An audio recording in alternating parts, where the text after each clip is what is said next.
Hey, it's your casual cinema bro here to give you another casual review. We're talking Karate Kid Legends, and I have a confession to make before we get started. I'm a huge Karate Kid fan. I love all the movies. I love Cobra Kai. I even like the Jaden Smith version. And yes, even Hilary Swank, even though I do pretend like her movie doesn't exist. But I'm here to give you a promise. I'm here to promise you that I will not be biased when giving this review. But let's get started. It's the Karate Kid Legends.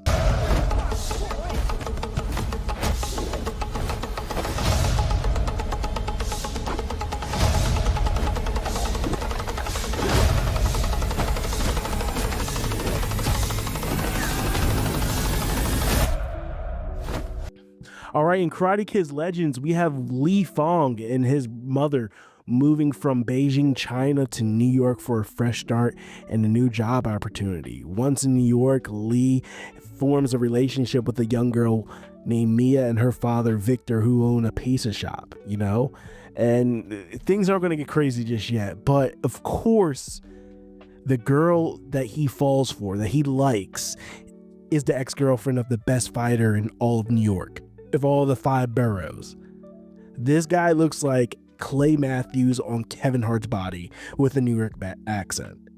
Little Clay Matthews trains at this dojo by a man who by day is his sensei, but at night he's a loan shark, and you will not guess who owes this man money. You guessed it. Pizza Dad, Victor. Now it's up to Li Fong and some familiar faces to save the day.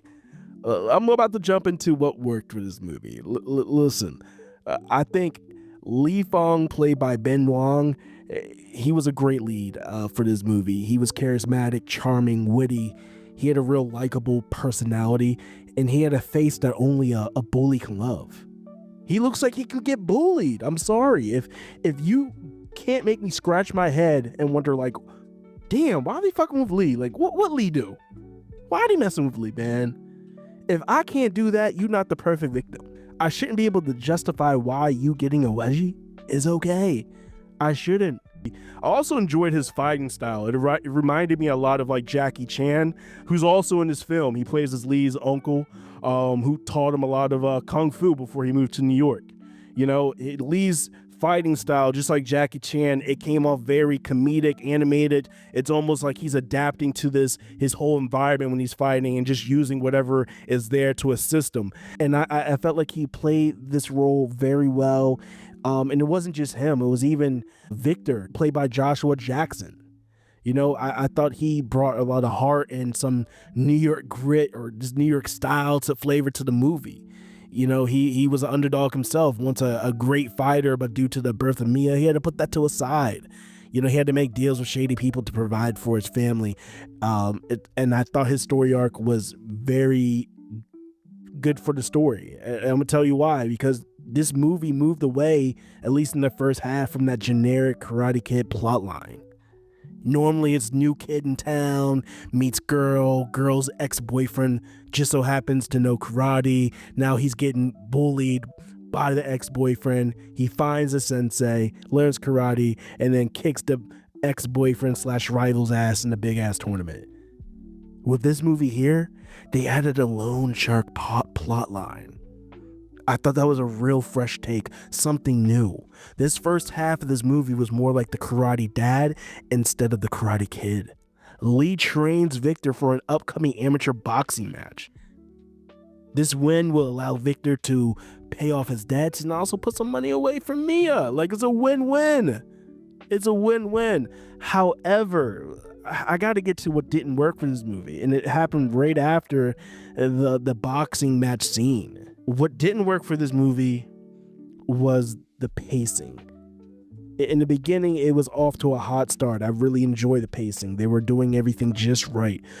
But once the loan shark plotline kind of took the back seat and they went back to their familiar core Karate Kid film values, or just what we're typically used to getting from a Karate Kid film, that's when the pacing felt off. They had to rush that third act.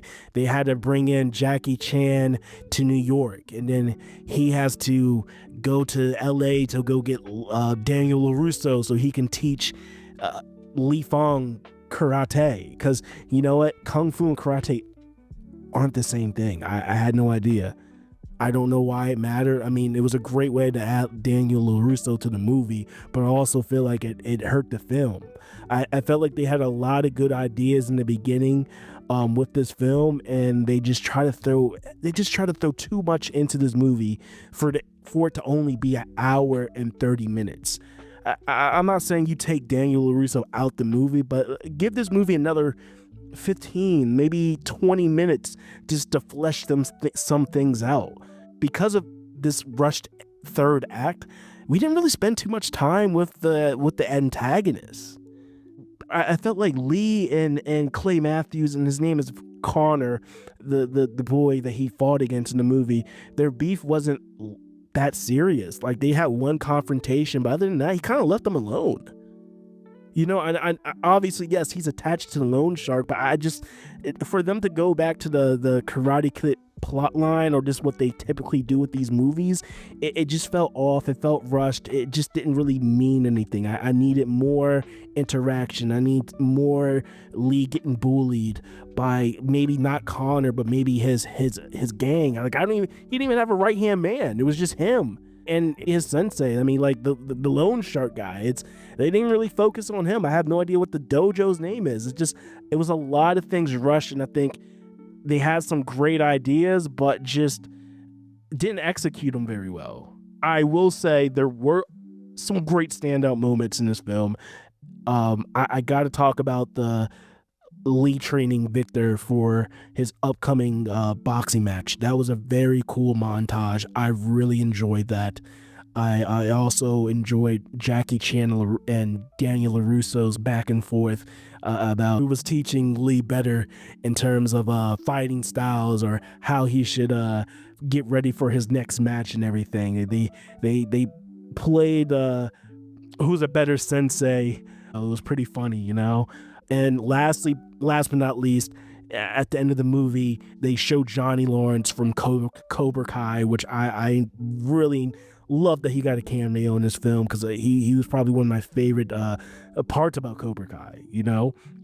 But listen, overall, I thought this movie was cool. I thought it was okay. I mean, as a fan, I enjoyed it as a Karate Kid fan, as a fan of this franchise.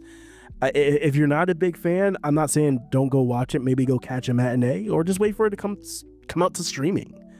Once again, I felt like this movie was just held back by its unwillingness to just take a chance, you know. Maybe just add an extra 15 minutes or 20, and this will be a different film, I think, for the better. But listen, it's your casual cinema bro here. Like, comment, subscribe. Let me know what you thought about the movie. Did I miss anything? And yeah, I'm out.